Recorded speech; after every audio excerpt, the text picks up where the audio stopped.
प्रिय भाइयों, आज मैं थोड़ा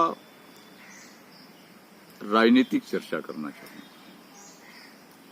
और वो भी चर्चा इस देश के जो मुख्य वर्ग हैं उनके भागीदारी के विषय में बात करना चाहूंगा।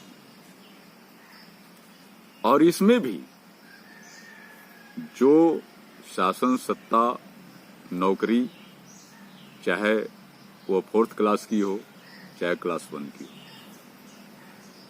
जो लोग 90% छाए हुए हैं, जिनकी संख्या बहुत ही कम है, मैं उनकी बात नहीं करता। कांग्रेस हर जगह कई तरह की गारंटियां देते फिर रही है। उसका मैनिफेस्टो कह रहा है और मैनिफेस्टो की जो बातें हैं वो कमोबेश बहुत अच्छी है, लेकिन एक चीज वहां नहीं बताई जा रही कि क्या शासन सत्ता में आने के बाद SC, ST, OBC और माइनॉरिटीज को राजनैतिक रूप से लेकर के जो नौकरशाही है,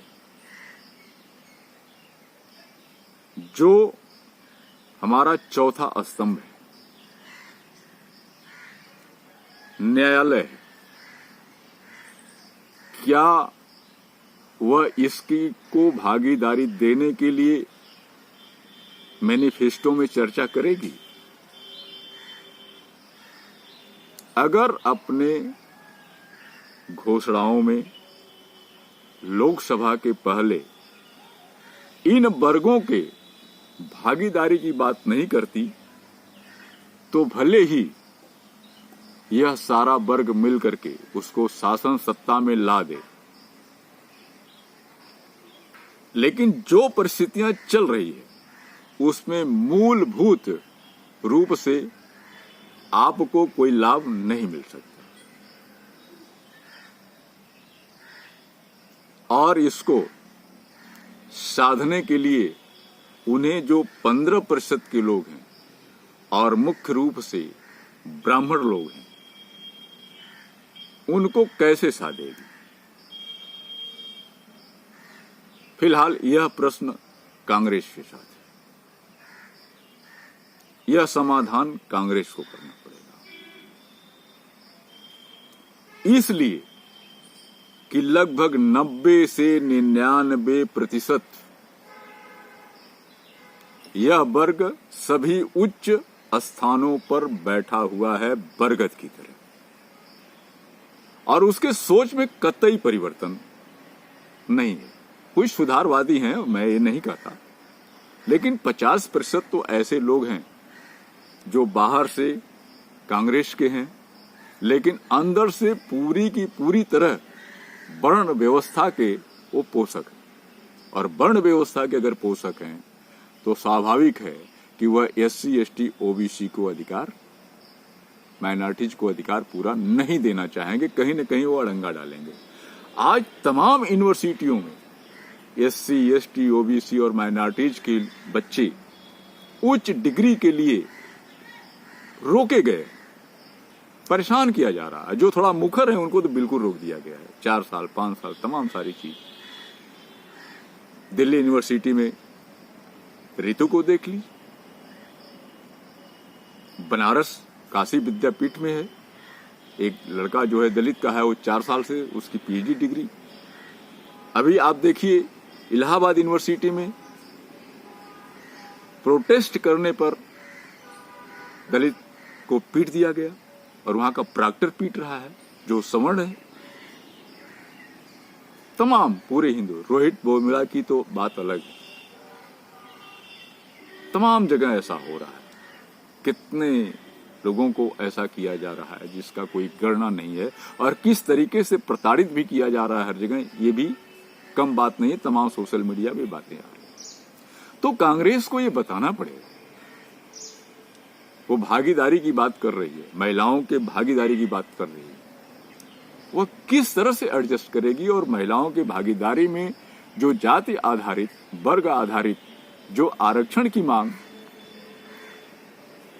सपा, बसपा या अन्य लोग किए, जनता दल यू, उसका क्या स्थिति होगी यह बताना ही पड़ेगा, यह घोषणा करना ही पड़ेगा। नहीं तो भले ही यह समाज किसी एक राजनीतिक पार्टी जिससे उसका ज्यादा नुकसान उसको दिखाई देगा, उसको हटाने की कोशिश तो एक बार करेगी, लेकिन बाद में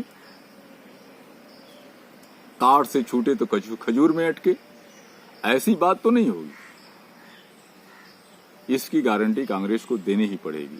और इसे इंडिया गठबंधन में जुड़े हुए एससी, एसटी, बैकवर्ड, माइनॉरिटीज के जो दल हैं, इस बात को रखना ही चाहिए, अपना राजनीतिक स्वार्थ को पीछे रखकर। और जो लोग इस वर्ग के इन पार्टियों में हैं, चाहे वो भाजपा हो चाहे वो कांग्रेस हो, उनका व्यक्तिगत लाभ हो सकता है, वो समाज का लाभ कतई नहीं कर सकते। और न हो रहा है, अगर कहीं हो रहा है तो बस सभाओं में, और जो बात सभाओं में आके कहते हैं वो ऊपर जाकर के कतई कभी नहीं उठा रहे। तो यह एक सवाल है। और दूसरी चीज कि क्या जो निजीकरण हुआ है तमाम सारी संस्थाओं का, तमाम सारे उद्योगों का, जो पहले सार्वजनिक क्षेत्र में थे, क्या कांग्रेस इसकी गारंटी देगी कि इसको फिर हम सार्वजनिक क्षेत्र में लाएंगे? और सार्वजनिक क्षेत्र अगर नहीं बढ़ाए जाएंगे तो हमारे आरक्षण का मतलब क्या होगा? कहां जाएगा वो? जब आपका सार्वजनिक क्षेत्र ही नहीं रहेगा तो आप आरक्षित कहां हैं? सवाल ही नहीं। इसलिए आरक्षण के इस झुंझुना से कोई मतलब नहीं। ये सारे कॉलेज, सारे उद्योग, सारे जो सरकारी संस्थान, बैंक से लेकर के अन्य क्षेत्रों में जिसका निजीकरण इस सरकार ने तेजी से कर दिया, उसके सरकारीकरण की बात भी कांग्रेस सरकार को करना चाहिए, या इसके लिए सत्ता में आने पर समझौता की बात करनी चाहिए। क्योंकि हो सकता है उसको वोट का भी अपना लालच है। तमाम सारे संस्थान निजी हैं, उसके लोग भी वोट देंगे, लेकिन ये देखना पड़ेगा कि इन कंपटीशन कौन ज्यादा है। और स्वाभाविक है in competition SC, ST, OBC और माइनॉरिटीज। इसके होंगे कुछ अधिकारी जो विरोध में हो सकते हैं भी, जो इस वर्ग के होते हुए भी ब्राह्मणवाद को मानता है। वो तो खुद ही ब्राह्मण से ज्यादा खतरनाक ब्राह्मण है, ये तो मानना है। और इसीलिए बाबा साहब भीमराव अंबेडकर इस हिंदू धर्म को ब्राह्मण धर्म कहते थे, ऐसे नहीं कहते थे। तो इसलिए कांग्रेस को यह बताना चाहिए अपने घोषणा पत्रों में कि वह शासन सत्ता में अगर आती है तो इन संस्थानों क्या होगा, क्योंकि कहीं न कहीं से इस चीज के लिए जिम्मेदार कांग्रेस भी है। गेट्स समझौता बीजेपी ने नहीं किया था, गेट्स समझौता कांग्रेस ने किया था, हस्ताक्षर कांग्रेस सत्ता में थी उसने किया था। और जो इसके 10 महत्वपूर्ण सूत्र हैं, कांग्रेस ने उस पर दस्तखत किया था। इसलिए इस सुधार की बात, इसको पुनः लाने की बात कांग्रेस को करनी चाहिए और पुरानी पेंशन को लागू करने के लिए भी लोगों को आश्वस्त करना चाहिए। मात्र प्रदेशों में यह करने से काम तो चल सकता है, वोट मिल सकता है, लेकिन क्या पूरे भारतीय स्तर पर करेंगे, इसकी भी बात करनी चाहिए। दूसरी चीज कि महंगाई को आप किस तरीके से घटाएंगे। एक तरफ आप अगर समर्थन मूल्य बढ़ा रहे हैं, बढ़ाएंगे तो स्वाभाविक है महंगाई नहीं घटनी है, क्योंकि समर्थन मूल्य जब 1 रुपया बढ़ता है तो देश में वह 100 रुपए के बराबर महंगाई बढ़ा देता है। 100 गुना, 200 गुना, 500 गुना।